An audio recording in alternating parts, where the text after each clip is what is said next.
ትሮማ እንግዲህ መነሻ ቃሉን ራሱ ስንመለከተው ግሪክ ነው።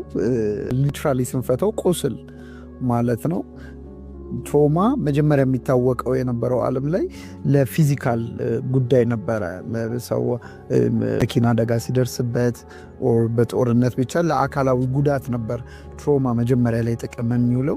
ከዛ በኋላ ግን የስነ አእምሮ ሐኪሞችም የስነ ልቦና ባለሙያዎችም እያስተዋሉ የመጡት ነገር አካላዊ ቁስል ብቻ ሳይሆን ኢሞሽናል ውንድም እንዳለ ነው። ወይንም ሰዎች አካላቸው ብቻ ሳይሆን ስሜታቸውም ውስጣቸውም ሊጎዳ እንደሚችል እየተረዳ መጣ።